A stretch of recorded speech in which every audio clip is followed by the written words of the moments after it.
Hello everyone. तो आज का सेशन हमारा न्यूट्रिशन इन प्लांट होगा। इसका जो 30 मिनट होगा ना, जो इसमें रिकॉर्डेड होगा, डेट मीन्स की हो सकता है ये अलग से आपको मिल रहा होगा पार्ट 1 के फॉर्म में। पार्ट 2 को रिकॉर्ड करके मैं दूंगा, पर पार्ट 1 जो आपके पास है डेट मीन्स की न्यूट्रिशन इन प्लांट का, जहाँ पे हम लोग मोड ऑफ न्यूट्रिशन के ऊपर बात किए थे और कुछ बेसिक्स के ऊपर बात किए थे। तो इस सेशंस में मैं वो सारे चीज़ों को 48 मिनट्स को पहले मैं 15-20 मिनट में रिवाइज कराऊंगा। उसके बाद मैं डाउट सेशन जो भी होगा आपका, जो सारे सेक्शन से पढ़ाने के बाद जो डाउट एक निकला, कुछ ऑस्मोसिस डिफ्यूजन कहाँ पे हो रहा है, वो सारा मैं आपको इस सेशंस में पहले करवाऊंगा। उसके बाद मैं न्यूट्रिशन इन प्लांट में जंप करूंगा।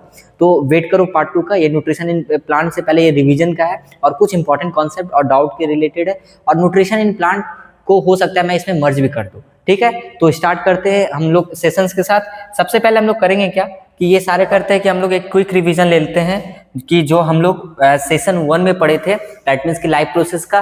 तो अगर आप वो सेशन को नहीं भी देखे हो तो अभी आप अगर इसको अच्छी तरीके से सुनोगे तो आपका वो सेशन का रिवीजन हो जाएगा। तो ध्यान से सुनना, पीरियोडिक टेस्ट के लिए बहुत इंपॉर्टेंट होने वाला है ये सेशन, क्योंकि हम लोग एकदम डिटेल में उसी इफिशियंसी के साथ कवर करेंगे। तो जो अब्सेंट था क्लास में वो इसको कंप्लीट करके अपना नोट्स कंप्लीट कर लेना। सबसे पहले हम लोग देखते हैं लाइफ प्रोसेस के बारे में। तो मैं फिर से बात कर रहा हूँ कि वो सारा काम, वो सारा प्रोसेस जिसके बिना अगर वो नहीं करोगे तो तुम not alive, you will not able to alive. तो दैट मीन्स कि वो मेंटेन करने के लिए, सस्टेन करने के लिए, तो यहाँ एक सिंपल सा डेफिनेशन है कि वो फंक्शंस जो परफॉर्म करते हो, कोई भी लिविंग ऑर्गन परफॉर्म करता है ताकि वो सस्टेन कर सके और अपनी लाइफ को मेंटेन कर सके, उसे हम लाइफ प्रोसेस कहते हैं, जिसके बिना तुम जिंदा नहीं रह सकते। अब उसके बाद जैसे कि हम लोग खाना खाते हैं, न्यूट्रिशन, तो न्यूट्रिशन में हम जितना प्रोसेस करते हैं वो हमारे लिए जरूरी है।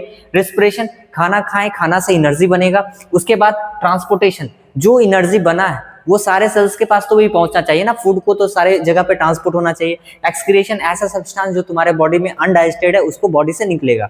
ये सारे चीज हम लोग पढ़ लिए थे इससे पहले वाले सेशन में, इसलिए थोड़ा सा स्पीड रहेगा। अब उसके बाद हम लोग देख रहे हैं कि इंपॉर्टेंस ऑफ फूड क्या है। फूड के बारे में हम लोग पढ़े थे कि फूड क्या प्रोवाइड करता है। तुम देख सकते हो जो इतना हमारे पास खाना है, ये इसमें सारे तरह का चीज है। दैट मीन्स कि अगर हम बात करते हैं कि हम लोग के लाइफ में फूड जो हम लोग खाते हैं, we have a protein, fats, vitamins, minerals, that means कि उसमें न्यूट्रिएंट्स होते हैं। न्यूट्रिएंट्स होते हैं तो वो सारा चीज क्या हमें फूड से मिलता है। और फूड एक सोर्स है हमारे पास, और वो कहाँ कहाँ से मिल सकता है, प्लांट से मिल सकता है या एनिमल से मिल सकता है। तो फूड हमें देता क्या है, हम लोग को मिनरल्स देता है, सॉल्ट देता है, विटामिन देता है और विटामिन, प्रोटीन देता है। ये सारा चीज हमें देता है फूड। एसेंशियल फॉर किस लिए, ग्रोथ एंड डेवलपमेंट।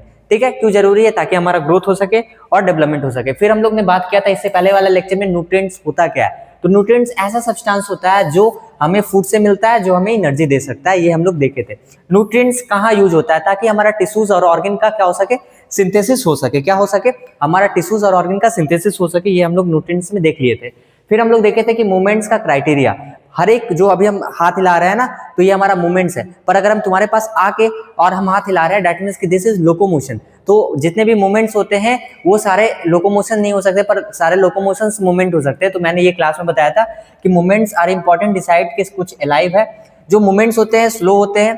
प्लांट्स के अंदर जो स्लो मूवमेंट्स होते हैं उसको हम डिफिकल्टी से देख सकते हैं।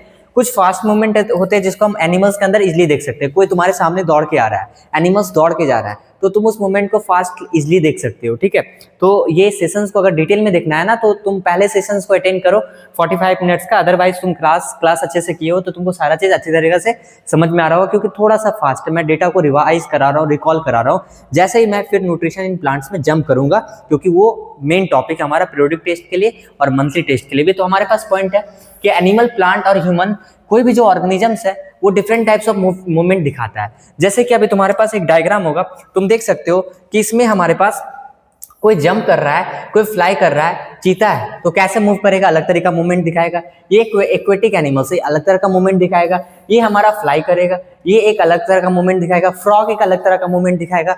और उसके बाद और भी हमारे पास एनिमल्स है, जैसे कंगारू है, कंगारू का एक अलग अपना मूवमेंट होगा, स्नैक का एक अपना अलग मूवमेंट होगा।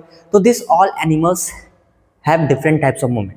बहुत अलग अलग तरह का मूवमेंट हो सकता है। कुछ डिफरेंट टाइप्स ऑफ मूवमेंट दिखा रहा है, जैसे कि बर्ड मूव कर रहा है, फ्लाई कर रहा है स्काई में। हमारा चेस्ट, हमारा बॉडी के अंदर चेस्ट क्या कर रहा है, जब इनहेल एक्सहेल कर रहा है तो उस वक्त अलग मूवमेंट शो कर रहे हैं। हमारे बॉडी के इंटरकोस्टल मसल्स, एब्डोमेन मसल्स में अलग तरह का मूवमेंट हो रहा है। फूड हम लोग खा रहे हैं तो अलग तरह का मूवमेंट हो रहा है, जिसको पेरिस्टाल्टिक मूवमेंट बोल रहे हैं। तो अलग अलग तरह का मूवमेंट देखने को मिल रहा है हमारे बॉडी से लेके पूरे लिविंग ऑर्गेनिजम्स में जो दुनिया में प्रेजेंट है। उसके बाद हम लोग ने क्या क्या लास्ट सेशन में देखा था, प्लांट का बात करते हैं। तो प्लांट के अंदर कुछ प्लांट हमारे कैसे होते हैं, फिक्स होते हैं सॉइल में। है ना। मेनली प्लांट जो हमारे होते हैं वो मूव नहीं करते, वो फिक्स रहते हैं सॉइल में। उसके बाद दे can not move like animal, जैसे हम लोग मूव कर रहे हैं वैसे तो प्लांट मूव नहीं करते हैं ना। They move their body parts such as leaves, flowers, shoots and roots.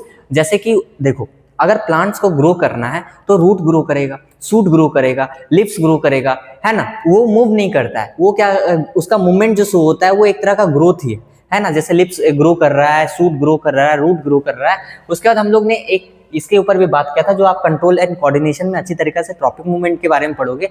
मैंने बोला था कि हमारे पास, देखो ध्यान से,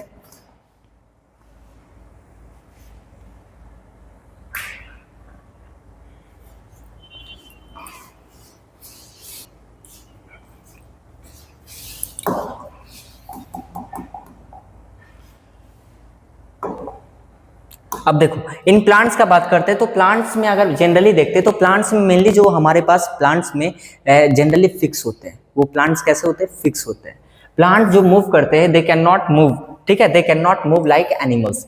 दे move their body parts such as leaves, flowers. उसके बाद हमारे पास शूट एंड रूट।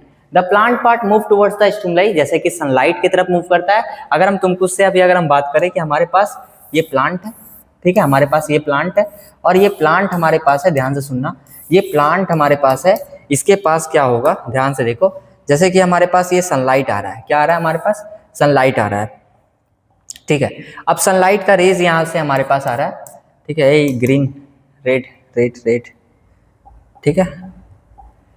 अब उसके बाद हमारे पास क्या है, सनरेज यहाँ से आ रहा है और ये सनलाइट जो आ रहा है हमारे पास यहाँ पे आ रहा है। इससे क्या हो रहा है, खाना बन रहा है। जब खाना बन रहा है तो जब प्लांट के पास फूड आ रहा है तो इसमें ग्रोथ कहाँ कहाँ शो देखने को मिलेगा, रूट अपना नीचे ग्रो करेगा, लीफ कैसे अपना ग्रोथ शो करेगा, दैट मीन्स कि शूट ऊपर ग्रो करेगा। तो ये जो ग्रोथ हो रहा है ये नेचर के हिसाब से हो रहा है। तो अगर हम बात करते हैं फोटोट्रॉपिज्म, सनलाइट के इन्फ्लुएंस से अगर ग्रोथ देखने को मिल रहा है, मूवमेंट देखने को मिल रहा है तो उसको हम सनलाइट फोटोट्रॉपिज्म बोल रहे हैं। ग्रेविटी के इन्फ्लुएंस से उसको जियोट्रॉपिज्म बोल रहा है। वाटर के इन्फ्लुएंस में हाइड्रोट्रॉपिज्म बोल रहा है। नेक्स्ट पॉइंट, तुम्हारे पास कंट्रोल एंड कोऑर्डिनेशन में ये भी चीज आएगा कि एक होता है हमारा पॉजिटिवली, ठीक है, पॉजिटिवली को तुम ऐसे लिखना है, हम शॉर्ट में लिख के दिखा रहे हैं, पॉजिटिवली।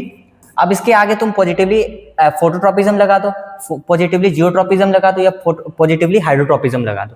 दैट मीन्स कि अगर हमारे पास पॉजिटिवली फोटोट्रॉपिज्म है दैट मीन्स कि ये लाइट की तरफ मूव करेगा। अगर हमारे पास ग्रेविटी दैट मीन्स कि पॉजिटिवली जियोट्रॉपिज्म है तो ये ग्रेविटी की तरफ मूव करेगा। तो तुम देख सकते हो कि leaves and flower of plant moves bending toward the sun also face the sunlight. That means कि सनलाइट की तरफ अगर मूव कर रहा है फेस किए हुए, तो अगर उसकी तरफ मूवमेंट शो कर रहा है तो हमारा क्या है, वो फोटोट्रॉपिज्म शो कर रहा है, वो भी पॉजिटिवली शो कर रहा है। अगर हम तुमसे पूछेंगे सूट क्या शो करता है, तुम बोलोगे पॉजिटिवली फोटोट्रॉपिज्म शो करता है। पर अगर हम देखेंगे कि रूट का बात करते हैं तो ये नेगेटिवली हमारा क्या फोटोट्रॉपिज्म शो कर रहा है, क्योंकि वो नीचे आ रहा है ना, कभी भी सनलाइट की तरफ रूट जा रहा है नहीं। अब तुम बोलोगे सर एक निमेटोफोर के बारे में मैंने क्लास में बताया था कि ऐसे कुछ प्लांट जो क्या है ना कि अपने रेस्पिरेशन के लिए, गैसेस एक्सचेंज करने के लिए उसका रूट बाहर निकलता है, तो वो एक कुछ एक्सेप्शन प्लांट है। पर अब जनरली अगर प्लांट देखते हैं तो वो सनलाइट दैट मीन्स कि वो पॉजिटिवली फोटोट्रॉपिज्म हमारा उसका स्टीम कर रहा है, शूट कर रहा है, रूट उसका नेगेटिवली फोटोट्रॉपिज्म कर रहा है। Geotropism, root positively geotropism show कर रहा है। तुम देखोगे मैक्सिमम प्लांट का जो रूट होता है वो नीचे की ओर जाता है। अगर हम बात करते हैं हाइड्रोट्रॉपिज्म, जो पानी की तरफ हमारा रूट जा रहा है, पानी की तरफ जो हमारा रूट जा रहा है उसको हम हाइड्रोट्रॉपिज्म बोल रहे हैं। सीधा सा पॉइंट है कि हमारा रूट हमेशा किधर जाता है, पानी की तरफ जाता है। Lips of mimosa pudica folding up ban the touch with a finger. तुम छुई मुई का प्लांट देखते होगे कि जब उसको तुम टच करते होगे तो क्या होता है कि वो मिमोसा पुडिका का जो प्लांट जिसको छुई मुई बोल रहे हो उसमें क्या होता है, मूवमेंट देखने को मिलता है। तो देखो इस तरह का हमारा ये मूवमेंट का कुछ पार्ट था जो मैंने क्लास में कराया था, ये हाइड्रोट्रॉपिज्म, जहां पे तुम देख सकते हो कि रूट ग्रो कर रहा है पानी की तरफ। रूट कहाँ ग्रो कर रहा है, पानी की तरफ। अब उसके बाद हमारे पास क्या है, ध्यान से देखना कि ये देखो जियोट्रॉपिज्म, पॉजिटिवली जियोट्रॉपिज्म, ग्रेविटी की तरफ हमारा क्या है, ये रूट ग्रो कर रहा है। उसके बाद हमारे पास नेक्स्ट सनलाइट की तरफ देखो बेंडिंग शो कर रहा है ना, और ग्रोथ भी ज्यादा शो कर रहा है। और ये तुम कंट्रोल एंड कोऑर्डिनेशन में ऑक्सीजन के बारे में डिटेल में पढ़ोगे कि ऑक्सीजन कैसे काम करता है, हार्मोन क्या होता है। फिर मैंने कुछ और भी पॉइंट में बात किया था नॉन लिविंग थिंग्स के बारे में कि नॉन लिविंग थिंग्स और लिविंग थिंग्स आखिर है क्या, किस बेसिस पे बोल रहे हैं। मैंने क्लास में बताया था और इससे पहले वाला सेशन में बोला था। मैं ये पूरे सेशंस को तो डिटेल में एकदम सारा बात को उतना एग्जांपल में तो अभी नहीं कर सकता हूँ ना। अभी हमारा आज का टॉपिक है न्यूट्रिशन इन प्लांट। तो न्यूट्रिशन इन प्लांट से पहले हम लोग 10 मिनट 5 मिनट पहले वाले सेशंस को रिकॉल कर लेते हैं, उसके बाद हम लोग न्यूट्रिशन इन प्लांट को जीरो से स्क्रैच से देख रहे होंगे। अब हम ये बोल रहे हैं कि नॉन लिविंग थिंग्स है which are alive can not move by themselves. We know that जितने भी लिविंग थिंग्स होते हैं, प्लांट और एनिमल्स होते हैं, वो एक सेल से बने हुए, डेट मीन्स की टाइनी जो हमारा स्ट्रक्चर ऑर्गेनाइजेशन जो हमारे पास है वो सेल्स है। मैंने बोला था कि प्लांट और animals are made of a tiny living unit, जिसको हम क्या बोल रहे हैं, सेल्स होता है। सेल्स देमसेल्स आपस में बने हुए हैं स्मॉलर पार्टिकल, जिसको हम मॉलिक्यूल्स बोल रहे हैं। मतलब सेल्स भी हमारा क्या है, छोटे छोटे आपस में पार्टिकल्स मिलके, डेट मीन्स की मॉलिक्यूल्स के मिलके ही सेल्स बने हुए। और सेल्स हमारा क्या फंडामेंटल यूनिट है लाइफ का, क्योंकि जितने भी ऑर्गेनिजम्स है, जितने भी हमारे ऑर्गेनिजम्स दुनिया में प्रेजेंट है, सबका जो बेसिक यूनिट ऑफ लाइफ है वो क्या है, सेल है, चाहे वो यूनिसेलुलर हो या मल्टीसेलुलर हो। Movement over very small scale as those in the molecules are invisible to naked eyes. अब उसके बाद एक मैंने बोला था कि कुछ मूवमेंट्स ऐसे होते हैं जैसे तुम्हारे सेलुलर लेवल के जितने भी मूवमेंट्स हो रहे हैं, क्या तुम उसको देख पा रहे हो? नहीं, वो बहुत इनविजिबल है। सेल्स के अंदर जो मूवमेंट हो रहे हैं वो क्या माइक्रोस्कोप से देखा जा सकता है, वो एक इनविजिबल मूवमेंट है। देखो यहाँ वायरसेस के बारे में बात करते हैं। वायरसेस के बारे में मैंने क्लास में बताया था। और वायरसेस है क्या, सबसे पहले देखो, वायरसेस अगर ये बाहर है ना तो वो नॉन लिविंग कहलाएगा, बॉडी के अंदर आएगा तो लिविंग क्यों कहलाएगा, बार बार मैंने बताया है। और मैंने इससे पहले वाला सेशन में अच्छी तरीके से एक्सप्लेन किया। अगर तुमको एकदम डिटेल में ये सेशन को पढ़ना है, डेट मीन्स की 10 से 12 मिनट जो मैं रिकॉल करा रहा हूँ, तो उस सेशन में जाओ और उसको 2x पे जाके देख लो, 1.5x पे जाके देख लो। अदरवाइज तुम यहाँ से रिकॉल करके आगे बढ़ सकते हो। अगर तुम क्लास में रेगुलर आए हो और क्लास भी नहीं आए हो, नॉन एकेडमिक स्टूडेंट है, तो तुम पहले वो सेशन में जाओ और वो सेशन को अच्छी तरीके से देखो, पूरा डिटेल में एकदम फील आएगा तुमको चैप्टर का। अगर हम बात कर रहे हैं वायरस बॉडी के बाहर है, नॉन लिविंग है, बॉडी के अंदर लिविंग। कैसे वायरस आखिर बॉडी के अंदर आ कैसे रहा है? कोविड के समय याद करो, कोविड के समय क्या हम लोग को मास्क लगाना पड़ रहा था। अगर सबसे पहले अगर हम बात करते हैं कि वायरस के अंदर जेनेटिक मटेरियल आरएनए डीएनए दोनों देखने को मिलता है। मेनली फ्यू वायरसेस के अंदर आरएनए भी देखने को मिलता है। अब जब आरएनए देखने को मिलता है तो वो उसमें म्यूटेशन फास्टर होता है, मतलब बदलाव जल्दी जल्दी होता है, सिम्टम्स भी अलग अलग जल्दी जल्दी दिखेंगे। ठीक है, तो यहाँ पे अगर हम बात करें वायरस, तो उसके अंदर क्या है कि जब वो बॉडी के अंदर आता है तो जब सेल्स को इन्फेक्ट करता है तो वो अपनी मैसेनरी, अपनी बॉडी के मैसेनरी को इन्फेक्ट करके डिवाइडिंग करना स्टार्ट कर देता है, मतलब जो इन्फेक्टेड बॉडी है जिसको वो इन्फेक्ट किया। ये पॉइंट समझ में आना चाहिए तुमको। अब उसके बाद बात आता है कि जब ये वायरसेस क्या है, एक तरह से कोई भी मॉलिक्यूलर मूवमेंट नहीं दिखाता है, पर जब इन्फेक्ट करता है कोई भी सेल में, होस्ट सेल्स को, तो वो मूवमेंट दिखाता है। This creates a controversy about that whether it is live or not। तो वायरस के बारे में थोड़ा सा बस पॉइंट याद रखो। वायरसेस का क्या बोल सकते हो, जेनेटिक मटेरियल होता है ना, तो उसके बाद साइटोप्लाज्म होता है ना, तो सेल ऑर्गेनेल्स होता है मेनली। और वायरसेस कैसे करता है, जब बॉडी के अंदर आता है तो वो लिविंग कहलाता है। अब हम लोग यहाँ से चैप्टर को स्टार्ट कर रहे हैं और थोड़ा सा और रिवीजन बाकी है, मोड ऑफ न्यूट्रिशन, फिर हम लोग चैप्टर न्यूट्रिशन इन प्लांट के ऊपर जंप कर रहे होंगे। Living beings show characteristics. Living beings क्या है, खाना चाहिए, एयर चाहिए, वाटर चाहिए, ताकि क्या कर सके, ग्रो कर सके। और respond to changes around us, respire करता है, एक्सक्रिएट करता है, रिप्रोड्यूस करता है, ये सारा रिस्पायर करता है, एक्सक्रिएट करता है, रिप्रोड्यूस करता है, ये सारा चीज मैंने एक्सप्लेन भी किया था। अब तुम बोलोगे सर ये respond to changes around us का क्या मतलब है? अब मैंने क्या किया, जो रिस्पॉन्ड हो रहा है, डेट मींस अगर मान लो इस रूम में बहुत गर्मी लग रहा है तो इससे मैं भी तो इन्फ्लुएंस होऊंगा ना। उसके बाद रिस्पायर करता है, रिस्पिरेशन करता है, ऐसा वेस्टेज जो अनवांटेड है उसको एक्सक्रिएट करता है। ठीक है, उसके बाद रिप्रोड्यूस करता है, ऑफस्प्रिंग को प्रोड्यूस करता है, डेट मींस की पॉपुलेशन को बढ़ाता है। अब आगे बढ़ते हैं। नेक्स्ट हमारे पास ये वायरस का इमेजेस है हमारे पास, जहां पे अब हम लोग देखो यहाँ से अमीबा, डेट मींस की न्यूट्रिशन के ऊपर बात कर रहे हैं। आखिर हम तुमसे पूछते हैं न्यूट्रिशन होता क्या है, ये भी पढ़ लिए। हाँ, मोड ऑफ न्यूट्रिशन तक उस सेशन में कवर किए, तो ये भी थोड़ा सा फास्ट होगा। उसके बाद हम लोग एकदम स्क्रैच से स्टार्ट करेंगे। अब देखो सबसे पहले अगर हम पूछ रहे हैं न्यूट्रिशन क्या होता है, देखो यहाँ पे। अब उसके बाद न्यूट्रिशन का बात करते हैं, तो न्यूट्रिशन हम लोग देख रहे हैं, न्यूट्रिशन है क्या। न्यूट्रिशन हमारे पास एक प्रोसेस है जहां पे लिविंग ऑर्गेनिजम्स क्या करता है, फूड को ऑब्टेन कर रहा है, यूटिलाइज कर रहा है, किसके लिए, एनर्जी के लिए। जैसे मैं अभी तुमसे पूछूं कि न्यूट्रिशन में क्या पढ़ना है हम लोग को, न्यूट्रिशन में पढ़ना है कि कौन सा ऑर्गेनिजम्स ऑटोट्रॉपिक है, कौन सा हेटरोट्रॉपिक है, आखिर खाना बना रहा है या खाना पे डिपेंड है, किसी दूसरा को खा रहा है, प्लांट को खा रहा है या क्या खा रहा है, फ्लैश को खा रहा है, यही सब हम लोग पढ़ने वाले हैं न्यूट्रिशन में। मोड ऑफ न्यूट्रिशन हमारे पास दो तरह का है, दैट मीन्स की ऑन द बेसिस ऑफ कि क्या खाता है ऑर्गेनिजम्स। तो न्यूट्रिशन को ऑटोट्रॉपिक और हेटरोट्रॉपिक रखा गया है। उसके नॉन ग्रीन प्लांट है, दैट मीन्स कि तुम देख सकते हो कि इंसेक्टिवोरस प्लांट का ये हमारे पास क्या डायग्राम है, किसका डायग्राम है, इंसेक्टिवोरस प्लांट का।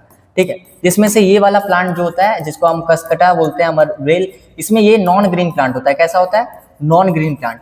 नॉन ग्रीन प्लांट का मतलब जो फोटोसिंथेसिस ना करके, एक तरह से ये फोटोसिंथेसिस करता नहीं, क्योंकि नॉन ग्रीन प्लांट है। जब नॉन ग्रीन प्लांट है तो कुछ ऐसे प्लांट जो नॉन ग्रीन प्लांट होते हैं वो इंसेक्टिवोरस के अंदर आते हैं, जैसे वेनस फ्लाई ट्रैप, ठीक है, पीचर प्लांट, ये सारा हमारा क्या है, इंसेक्टिवोरस। अब उसके बाद हम लोग डिटेल में देख रहे हैं कि आखिर ऑटोट्रॉपिक क्या होता है, हेटरोट्रॉपिक क्या होता है, जो कि ये भी मैं बता रहा हूं कि इससे पहला सेशन में मैंने डिस्कस कर चुका हूं, तो थोड़ा सा फास्ट होगा। अगर एकदम कुछ भी नहीं जानते हो तो वो सेशन में जाके देखो ना। अब यहाँ देखते हैं, ऑटो मीन्स क्या होता है, सेल्फ, ट्रॉपिक मीन्स क्या होता है, ट्रॉपिक मीन्स क्या होता है, न्यूट्रिशन, ठीक है। तो ऐसा ऑर्गेनिज्म जो अपने से खाना बना रहा है सिंपल सब्सटेंसेस को यूज करके, जो तुम्हारे एनवायरनमेंट में प्रेजेंट है, जैसे कार्बन डाइऑक्साइड और वाटर, ठीक है, तो उसको हम क्या बोलेंगे, ऑटोट्रॉपिक मोड ऑफ न्यूट्रिशन। मतलब कि जो सराउंडिंग में प्रेजेंट है ऐसा मटेरियल जैसे कार्बन डाइऑक्साइड, वाटर, इसको यूज करके खाना बना रहा है तो उसको ऑटोट्रॉपिक बोलेंगे। खुद से बना रहा है, तुम बोलोगे सर हम भी सब्जी ला रहे हैं, हम भी खुद से बना रहे हैं, तो कहीं ना कहीं सब्जी क्या है, सोर्स है जो मार्केट में अवेलेबल है, किसका है, प्लांट का अवेलेबल है। अगर सब्जी नहीं होगा तो तुम कैसे, क्या मसाला डालोगे, किसमें मसाला डाल के खाओगे, ठीक है। तो प्रॉब्लम यहाँ पे ये है कि ये तुम्हारा क्या है, तुम ऐसा नहीं कि तुम खुद से खाना बना रहे हो, तुम खाना बना रहे हो, जो बनाया हुआ चीज है उसको तुम अपने टेस्ट के अनुसार से बना रहे हो, अपने टेस्ट के अनुसार से बना रहे हो, तो वो खाना को पकाना हो गया, खाना को तुम फॉर्म नहीं कर रहे हो, नेचर में तुम बना नहीं रहे हो, वो कौन बना रहा है, प्रोड्यूसर्स, जो क्या है, प्लांट। अब उसके बाद हमारे पास पॉइंट है कि हाउ इट वर्क। तो ऑर्गेनिज्म जो होता है यूज करता है सनलाइट एनर्जी ताकि carbon dioxide and water into glucose में बदल सके। तो मैंने क्लास में चीख के बोला था कि कार्बन डाइऑक्साइड और H2O कंबाइंड हो रहा है in the presence of sunlight और क्लोरोफिल, ताकि C6H12O6 दैट मींस कि ग्लूकोज का फॉर्मेशन हो सके और ऑक्सीजन गैस रिलीज हो सके। तो ये सारा चीज हम लोग को जरूरी होता है फोटोसिंथेसिस के लिए। कहाँ देखने को मिलेगा, ग्रीन प्लांट्स, बैक्टीरिया और कुछ एल्गी में, ठीक है। अब उसके बाद हमारे पास है कुछ ऑर्गेनिज्म जैसे कि ऑटोट्रोपस होते हैं, they contain green pigment chlorophyll which helps in trapping sunlight, ठीक है। और मैंने बोला था कि इस तरह के ऑर्गेनिज्म जो होते हैं उसके पास क्लोरोफिल होता है। क्लोरोफिल क्या कर सकता है, वो ट्रैप कर सकता है। ट्रैप क्या करेगा, सबसे पहले लाइट एनर्जी को ट्रैप करने की क्षमता उसी के पास है। क्लोरोफिल होता है कहाँ पे, क्लोरोप्लास्ट में। क्या क्लोरोप्लास्ट क्लोरोफिल में होता है, नहीं, क्लोरोप्लास्ट एक सेल ऑर्गेनेल्स है, उसके अंदर क्लोरोफिल होता है। और क्लोरोफिल कहाँ पे होता है, लीफ में होता है, ठीक है। अब उसके बाद आते हैं, और जो जितने भी सेल्स होते हैं जो फोटोसिंथेसिस होते हैं उसको मेसोफिल सेल बोलते हैं। मतलब कि फोटोसिंथेसिस जहाँ पे अकर होता है वो सेल्स को क्या बोलते हैं, मेसोफिल सेल बोलते हैं। They are known as producer because they produce their own food. आगे बढ़ते हैं। अब उसका नोट्स खोल के बैठना। अगर तुमसे पूछेंगे ये किसका डायग्राम हमने लाया है, पैरासाइटिक का, इससे पहले किसका लाया था, हम लोग लाए थे इंसेक्टिवोरस प्लांट का। ये पैरासाइटिक किसके अंदर आ रहा है, कहीं ना कहीं हेटरोट्रॉपिक में आ रहा है। दैट मींस हेटरोट्रॉपिक में होलोजोइक आता है, सैप्रोफाइटिक आता है और पैरासाइटिक आता है। तो तुम डिटेल में देख सकते हो वो सेशन को। अब आगे आते हैं हेटरोट्रॉपिक न्यूट्रिशन का। अगर हम बात करते हैं तो क्या जानना है, डेफिनेशंस में तुमको पता होना चाहिए। हेट्रो का मींस अदर, ऑर्गेनिज्म डिपेंड जो होता है दूसरे फूड पे। उसके बाद दे can not make their own food, ये क्या है, अपना खाना खुद से नहीं बना पाता। खाना पकाना और बनाना में अंतर है। खाना पकाना डेट मींस कि अपने टेस्ट अनुसार से बनाना, पर नेचर में खाना को बना देना, दूसरे ऑर्गेनिजम्स के बना देना, वो प्लांट करता है, ठीक है। इसलिए हम बोलते हैं प्राइमरी सोर्स क्या है हमारा, सनलाइट। सनलाइट अगर रहेगा तभी तो प्लांट खाना बनाएगा, और अगर सनलाइट नहीं रहा तो प्लांट खाना नहीं बना पाएगा। जब प्लांट खाना नहीं बना पाएगा तो हम लोग भी कहीं ना कहीं अलाइव नहीं रह पाएंगे। तो sunlight is the main source of energy in this universe. सीधा सा बात समझना है। हाउ इट वर्क, अगर हम यहाँ देखते हैं कैसे वर्क कर रहा है। दे कंज्यूम लिविंग, या तो वो लिविंग ऑर्गेनिम्स को खा रहा है, सीधा सा बात है। लायन या तो डियर को खा रहा है, गॉड को खा रहा है, या तो डेड ऑर्गेनिम्स को खा रहा है। डेड ऑर्गेनिम्स मतलब कि कुछ ऐसे कार्निवोरस जो डेड ऑर्गेनिम्स को भी खाते हैं और उससे न्यूट्रिशन को ले रहा है। या तो हम लोग भी क्या, या तो प्लांट सोर्स को खा रहे हैं या तो एनिमल सोर्स को खा रहे हैं। All organisms, most bacteria, fungi and non green plants like yeast. ये सारा हमारा एग्जांपल क्या हो गया, जितने भी एनिमल्स हो गए, बैक्टीरिया हो गया, कुछ बैक्टीरिया हो गया जो खाना खुद से नहीं बना पाते हैं। और तुमको पता होना चाहिए कि वो बॉडी के बाहर कुछ एंजाइम्स को सिक्रेट कर रहे हैं और उसके कारण क्या हो रहा है, ये ब्रेक डाउन होता है। डेट मीन्स कि फूड का ब्रेक डाउन होता है, उसके बाद वो सिंपल में टूट जाता है। अब उसी तरीका से हमारे पास क्या है, non green plants. These organisms are known as consumers। Sir भगा रहे हैं इसीलिए क्योंकि भगाने का मतलब बोलते जा रहे हैं थोड़ा स्पीड में, रिकॉल करवा रहे हैं, ठीक है। इसको डिटेल में पढ़ना है, सेशंस पे जाओ, जो हमारा पहला सेशंस अवेलेबल है। अब उसके बाद हमारे पास है टाइप्स ऑफ हेटरोट्रॉपिक, जो हमारे पास क्या है, सैप्रोफाइटिक। क्या ये सेशन से समझा जा सकता है, समझा जा सकता है, एकदम कॉन्सेंट्रेट करके सुनो तो इससे भी समझा जा सकता है। पैरासाइटिक और होलोजोइक, ये तीनों क्या होता है, ध्यान से देखो। सबसे पहले सैप्रोट्रॉपिक का बात करते हैं। सैप्रोट्रॉपिक ऐसा ऑर्गेनिज्म होता है जो फूड को ऑब्टेन करता है decaying organic matter like dead plants, animals और rotten breed। मान लो कि यहाँ पे क्या हो गया कि कोई एनिमल्स यहाँ पे डेड हो गया, यहाँ पे क्या हो गया, कोई एनिमल्स डेड हो गया, ठीक है। अब ये डेड ऑर्गेनिजम्स के ऊपर पैरासाइटिक लगेगा, उसको लगेगा वाह बहुत टेस्टी खाना है, हमारे लिए तो बहुत टेस्टी खाना है, वो डेड ऑर्गेनिजम्स बोलेगा, बशर्ते हम लोग को बहुत गंदा स्मेल करता है अलग बात है, वो लोग के लिए वो टेस्टी खाना है। वो ये चीज को क्या करेगा, एकदम सिंपल में तोड़ेगा, दैट मीन्स कि एंजाइम सीक्रेट यहाँ करेगा और उसके बाद इसको पूरा सिंपल में ब्रेक डाउन करेगा। और तुम देखते होगे कि इसी तरीका से हमारा क्या है, सेप्रोटॉपिक हमारा वर्क करता है। ठीक है, सेप्रोटॉपिक कहाँ है, डेड डेकिंग ऑर्गेनिक मैटर पे वो क्या करता है, अपने न्यूट्रिशन को डिराइव करता है। फिर मैंने बोला था एग्जांपल फंगी, जैसे मॉल्ड हो गया, मशरूम हो गया, तो जो तुम मशरूम खाते हो वो भी एक तरह से क्या है, सेप्रोफाइटिक में ही होता है। अब उसके बाद यीस्ट हो गया और कुछ बैक्टीरिया हो गया, कैसे काम करता है, ब्रेक डाउन करता है कॉम्प्लेक्स ऑर्गेनिक सब्सटेंसेस का, और ताकि उसको सिंपल में तोड़ता है, पर कहाँ आउटसाइड द बॉडी। हम लोग क्या करते हैं, बॉडी को इंजेस्ट करते हैं, पर ये सेप्रोटॉपिक क्या कर रहा है, आउटसाइड द बॉडी चीजों को ब्रेक कर रहा है, मतलब कि बॉडी के बाहर ये चीजों को ब्रेक कर रहा है एंजाइम्स को रिलीज करके। ठीक है, एंजाइम्स को रिलीज करके ये चीजों को ब्रेक कर रहा है, उसके बाद वो क्या कर रहा है, डिराइव कर रहा है न्यूट्रिशन। तो अगर हम तुमसे पूछेंगे आउटसाइड द बॉडी कौन कर रहा है, वो हमारा सेप्रोटॉपिक हो गया। इनसाइड द बॉडी तो हम लोग करते हैं, फूड को सबसे पहले खाना को पेट में लेते हैं, उसके बाद डाइजेशन और एब्जॉर्प्शन करते हैं, पर सेप्रोटॉपिक क्या कर रहा है, खाना को सबसे पहले क्या कर रहा है, खाना को ये डायरेक्ट क्या कर रहा है, बॉडी के बाहर ही उसको क्या कर रहा है, सिंपल में ब्रेक डाउन कर रहा है और एब्जॉर्प्शन कर रहा है। दैट मींस कि it break down into complex organic substance in a dead matter into a simple substance outside their body which they absorb. Next, parasitic nutrition. Parasitic nutrition क्या होता है, ठीक है, देखो ये 1.5 महीना का है ना, 1.5 महीना का जो इतना पढ़ा रहा है 1.5 महीना में पढ़ाया जा रहा है, तो फोकस करके सुनना पड़ेगा। फिर क्लास में आके बोलोगे कि नहीं समझ में, नहीं ऐसा नहीं होता है, तुम ध्यान से सुनो, तुमको रिकॉल भी हो रहा होगा, समझ में भी आ रहा हो। ये कुछ रॉकेट साइंस वाला चीज नहीं है। न्यूट्रिशन प्लांट स्टार्ट करेंगे तो एकदम स्क्रैच से जाएंगे, एकदम आराम से पढ़ेंगे। तो सबसे पहले हम लोग बात करते हैं कि हमारे पास क्या है, ऑर्गन डिराइव कर रहा है फूड को अनदर लिविंग ऑर्गन से, जिसको हम होस्ट बोल रहे हैं, जिसको हम क्या बोल रहे हैं, होस्ट विदाउट किलिंग इट। जैसे कि मान लो कि ये क्या है, जू क्या होता है, हम लोग के हेयर पे क्या होता है, ये जू रहता है ना, और जू हम लोग का क्या होता है, ब्लड को सक करता है। अब जब ब्लड को सक करता है तो तुमको पता होना चाहिए कि ब्लड के अंदर फूड है, फूड मटेरियल है, डेट मींस कि ग्लूकोज है और भी फूड मटेरियल है, तो उसको वो ले रहा है ना, तो एनर्जी उसको मिल रहा है। तो क्या हम लोग मर गए हैं क्या, नहीं, तो वो ब्लड को सक कर रहा है, एनर्जी को डिराइव कर रहा है, पर विदाउट किलिंग इट। तो पैरासाइटिक एनिमल्स ऐसे होते हैं। कसकटा अमरवेल जिसको हम बोल रहे हैं, जिसका मैंने दिखाया था, और ये क्या है, एज ए पैरासाइटिक भी वर्क करता है। अब उसके बाद हमारे पास क्या है, लीचेस प्लाज्मोडियम राउंडवॉर्म्स। तो पैरासाइटिक के बारे में मैंने बता दिया, ठीक है। अब उसके बाद है पैरासाइटिक जो हार्म करता है होस्ट को और बेनिफिट नहीं देता है भाई, बेनिफिट रिटर्न में नहीं देता है। Can both plant and animals, ये प्लांट को भी हार्म कर सकता है और एनिमल्स को भी हार्म कर सकता है, और जिसको हार्म कर रहा है उसी को तो होस्ट बोल रहे हैं, उसी को तो होस्ट बना रहा है। अब उसके बाद आगे देखते हैं, डिजीज का बात करते हैं। डिजीज हमारे पास क्या है, बहुत सारे डिजीज ऐसे होते हैं जो डोमेस्टिक एनिमल्स और क्रॉप्स को कॉज करते हैं, और ये पैरासाइट्स के द्वारा होता है। उसके बाद अगर हम बात करते हैं राउंडवॉर्म्स, राउंडवॉर्म्स क्या करता है, डिजीज कॉज करता है ह्यूमंस के अंदर, जैसे डॉग्स और कैटल के अंदर। Where it found, live inside the body of humans and domestic animals. और ये कहाँ तुमको देखने को मिल जाएंगे, राउंडवॉर्म्स तुमको पता होना चाहिए, एस्कैरिस, बुचेरिया मलई, बुचेरिया वैंक्ट्रोप्टी, वो हाथी पांव वाला डिजीज देखे हो ना, वो भी एक तरह का पैरासाइटिक होता है, ठीक है। अब उसके बाद कभी कभार देखते होगे कि जब नदी के अंदर ब्लैक लीच मिलता है, जो पैर में भी मतलब जा सकता है, अंदर जा सकता है, और वो क्या कर सकता है, ब्लड को सक कर सकता है, और इससे बहुत बार मतलब फैटल, मतलब ये बहुत फैटल होता है, बहुत घातक होता है, इससे डेथ भी हो सकता है। अब आगे आते हैं, उसके बाद हमारे पास है होलोजोइक न्यूट्रिशन, जो हम लोग करते हैं, और अमीबा भी करता है और पैरामीशियम भी करता है, जो मैंने अभी क्लास में 2-3 दिन पहले आपको आराम से पढ़ाया है, ठीक है। It means feeding of solid food, ठीक है। जो नॉन एकेडमिक स्टूडेंट है, एकदम रिलैक्स होके लेक्चर 1 पे जाओ, उसको आराम से देखो, 1.5x पे भी देखो, मजा आ जाएगा। फिर इस लेक्चर पे आके तुम देख सकते हो, अदरवाइज तुम पढ़े हो पहले तो तुम आराम से 6, 7, 8 में अच्छा से क्लियर कॉन्सेप्ट है, तो मूड ऑफ न्यूट्रिशन तक ही पढ़ा रहे हैं, उसके बाद हम लोग आराम से एकदम स्क्रैच से पढ़ेंगे। देखो, तो हमारे पास क्या, विच में भी प्लांट प्रोडक्ट और एनिमल प्रोडक्ट।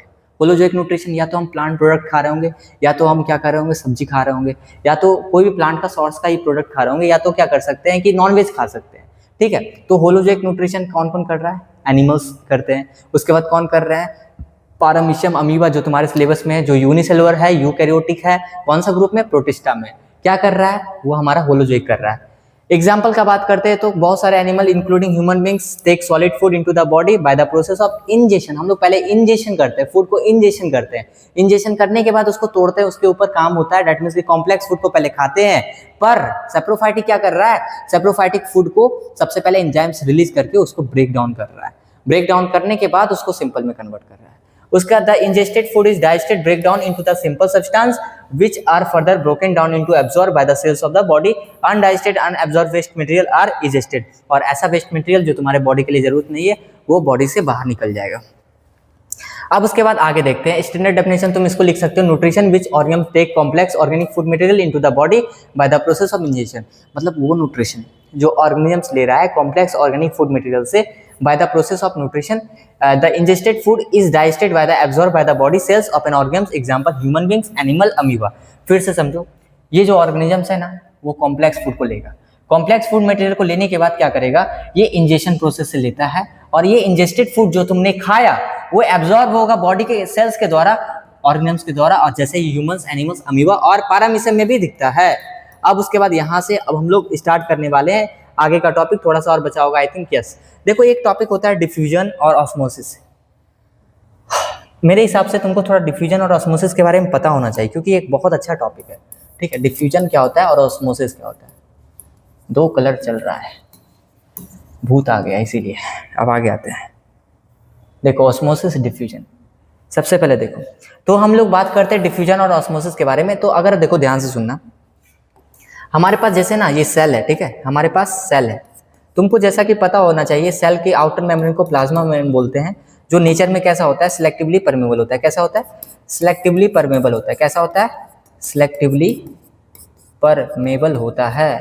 दैट मीन्स कि सबको एंट्री नहीं देता, कुछ को ही एंट्री देता, ठीक है। तो तुमको एक चीज ध्यान में रखना है, जब कोई भी सब्सटेंस का सबसे पहला चीज ध्यान से समझो, हमारे बॉडी में ट्रांसपोर्ट होते हैं सेल के लेवल पे, और उस ट्रांसपोर्ट को बोलते हैं हम लोग एक्टिव और पैसिव ट्रांसपोर्ट। जो हमारे पास जो ट्रांसपोर्ट होते हैं ना, हमारे पास जो ट्रांसपोर्ट होते हैं वो नहीं जिससे तुम आते जाते हो, ठीक है। ट्रांसपोर्ट ऐसा ट्रांसपोर्ट जो बॉडी के अंदर होता है, और वो ट्रांसपोर्ट दो तरह का हो सकता है, या तो वो ट्रांसपोर्ट एक्टिव होगा या तो वो ट्रांसपोर्ट पैसिव होगा। अगर वो ट्रांसपोर्ट हमारे पास एक्टिव होगा, तो उसमें एटीपी का यूज हो रहा होगा। अगर वो पैसिव होगा तो उसमें एटीपी का यूज नहीं हो रहा होगा। और पैसिव में हम लोग ऑस्मोसिस के बारे में पढ़ते हैं और डिफ्यूजन के बारे में पढ़ते हैं। गेटिंग माय पॉइंट, यस या नो? चलो अब आगे देखते हैं, ठीक है। काम कर रहा है माइक? हाँ काम कर रहा है। आगे देखते हैं ऑस्मोसिस और डिफ्यूजन। अब उसके बाद हमारे पास नेक्स्ट पॉइंट है कि ये सही बात है, डिफ्यूजन ऑस्मोसिस होता क्या है, सबसे पहले समझते हैं। सिलेक्टिवली परमेबल मेम्ब्रेन से अंदर से सबसे पहले ये दोनों क्या होता है, ऑस्मोसिस और डिफ्यूजन हाई कॉन्सेंट्रेशन से लो कॉन्सेंट्रेशन की तरफ होता है। मतलब कि ये हाई से लो की तरफ होता है। कैसे होता है, हाई से लो की तरफ होता है।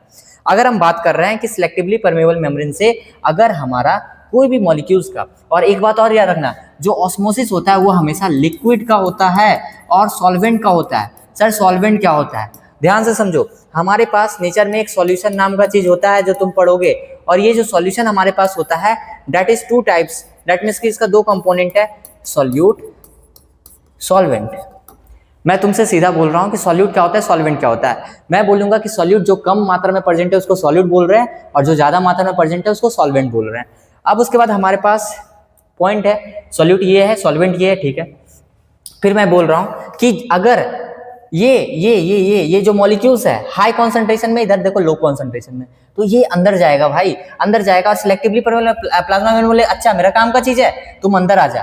पर ऑस्मोसिस तब होगा जब कोई भी चीज हमारा सिलेक्टिवली परमेबल मेम्ब्रेन से पास होगा, तब हम ऑस्मोसिस वर्ड यूज करेंगे। Getting my point? तो ऑस्मोसिस कब यूज करेंगे, जब हमारा सिलेक्टिवली परमेबल मेम्ब्रेन से पास होगा तभी करेंगे। अदरवाइज अगर कोई ऐसा कंडीशन आ जाए ना, अगर कोई ऐसा कंडीशन आ जाए कि यहाँ पे हमारे पास सेल के अंदर मॉलिक्यूल्स यहाँ पे ज्यादा है यहाँ पे कम है, तो यहाँ से जब मूवमेंट करेगा तो अगर लिक्विड रहे या सॉलिड रहे या गैस रहे, उस वक्त भी हम डिफ्यूजन बोलेंगे। क्या बोलेंगे, डिफ्यूजन बोलेंगे। बोलोगे सर आप तो क्लास में बोले थे कि गैसेस का सिर्फ दैट मींस कि लिक्विड का सिर्फ होता है। नहीं, ये क्लियर कॉन्सेप्ट है, तुम्हारा 12th में सॉल्यूशन चैप्टर में दिया हुआ, तो ये क्लियर अभी से ही कर लो। क्या करना है, सिलेक्टिवली परमेबल मेम्ब्रेन से पास कर रहा है तो क्लियर कॉन्सेप्ट रखना है कि हमारा वो क्या होगा, क्या कर रहा होगा वो हमारा वो ऑस्मोसिस कर रहा होगा। अगर सिलेक्टिवली परमेबल मेम्ब्रेन नहीं है तो वो क्या कर रहा होगा, डिफ्यूजन कर रहा होगा। और डिफ्यूजन सॉलिड का भी होता है, लिक्विड का भी होता है, गैस का भी होता है। But when we talk about osmosis, वो सिर्फ किसका होता है, ऑस्मोसिस सिर्फ लिक्विड का होता है। Getting my point? ये कॉन्सेप्ट में देखो कितना दम दिए। क्यों दम दिए, क्योंकि ये कॉन्सेप्ट तुमको समझाना था। हाइपर हाइपो आइसोटोनिक क्या होता है, अगर तुम 9th तक नहीं पढ़े हो तो थोड़ा सा समझ लो। देखो सर क्यों बता रहे हो ये सब का जरूरत क्यों है, देखो ध्यान से सुनना। हाइपरटोनिक मतलब क्या होता है और हाइपो मतलब क्या होता है, थोड़ा सा समझ लो, हो सकता है 9th में कंफ्यूजन रह गया होगा, बहुत लोग को डाउट था क्लास में। आइसोटोनिक ऐसा कंसंट्रेशन जहां पे क्या होता है कि एक मान लो कि हमारे पास दो चीजें, ये इसको है ना मीडियम मानो, इसको सेल मानो। अगर सेल के अंदर क्या होगा, ध्यान से सुनना, सॉल्यूट, ये मीडियम के अंदर अगर मान लो सॉल्यूट हमारा ज़्यादा है, सॉल्वेंट क्या है, कम है। सॉल्वेंट कम है तो सॉल्वेंट डिपेंड करता है मूवमेंट पे ना भाई, तो सॉल्वेंट कम है तो और यहाँ पे सॉल्वेंट हमारा ज़्यादा होगा, सॉल्यूट क्या होगा, कम होगा। तो सॉल्वेंट बोलेगा गरीबी है, बाहर निकल जाते हैं, बाहर निकालो इसको, बाहर निकालो। इस कंडीशन में क्या होगा कि हमारा श्रिंक हो जाएगा, जिसको हम प्लाज्मोलाइज भी बोल रहे हैं, और इसी को हम क्या बोलते हैं, हाइपरटोनिक। क्या बोल रहे हैं, हाइपरटोनिक। इसका अपोजिट कर दो तो हाइपोटोनिक, जहाँ पे क्या होगा, बाहर के मीडियम में सॉल्यूट हमारा कम हो जाएगा और सॉल्वेंट ज्यादा हो जाएगा, और अंदर के मीडियम में जस्ट अपोजिट हो जाएगा, इसलिए सेल क्या होगा, अंदर आ जाएगा। इसी को बोलते हैं हम लोग इंडोस्मोसिस, बाहर निकल रहा है एक्सोस्मोसिस। यही कॉन्सेप्ट है हमारा, ये जो तुम्हारा डाउट रहता है हल्का फल्का क्लास में। अब आगे देखते हैं नेक्स्ट टॉपिक, ये not related to your concept but macro concept होते हैं जो तुमको दिक्कत कर सकते हैं। अब उसके बाद देखते हैं कुछ ऑर्गेनिम्स में स्पेशलाइज सिस्टम्स होते हैं गैसेस एक्सचेंज करने के लिए। जैसे हम लोग के अंदर रेस्पिरेटरी सिस्टम होते हैं, क्या होते हैं, रेस्पिरेटरी सिस्टम होते हैं, ताकि हम लोग क्या कर सके, रेस्पिरेटरी सिस्टम होते हैं ताकि हम लोग क्या कर सके, गैसेस को एक्सचेंज कर सके। But when we talk about simple organisms, amoeba, paramecium, there should be no specialize system. तुमको तो पता होना चाहिए वो यूनिसेलुलर है पर यूकैरियोटिक है, थोड़ा सा इज्जत है, दैट मीन्स कि उसके अंदर हमारे पास न्यूक्लियस है पर उसके अंदर भी डिफ्यूजन के थ्रू चीजों का बाहर जाना होता है ना।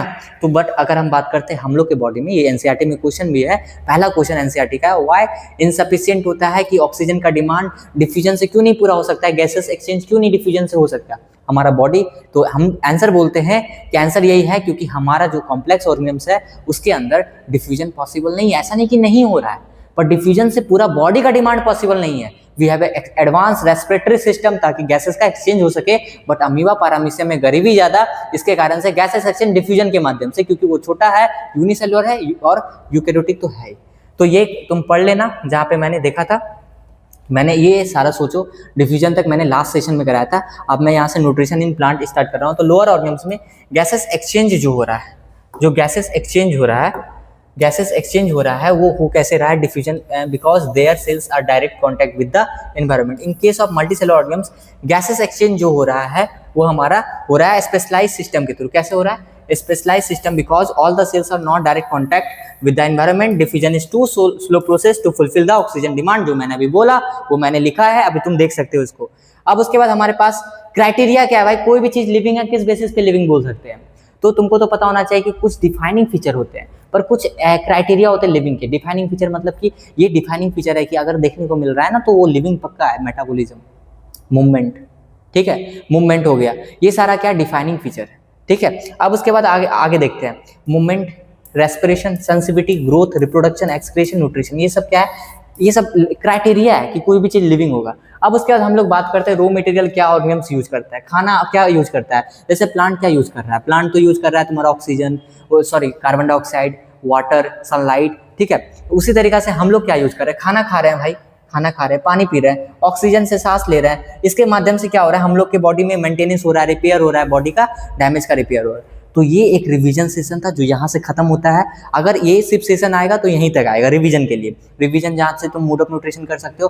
पर अब इसके आगे हम लोग कंटिन्यू कर रहे होंगे, दैट मीन्स कि न्यूट्रिशन इन प्लांट को। क्या तुम तैयार हो न्यूट्रिशन इन प्लांट के लिए?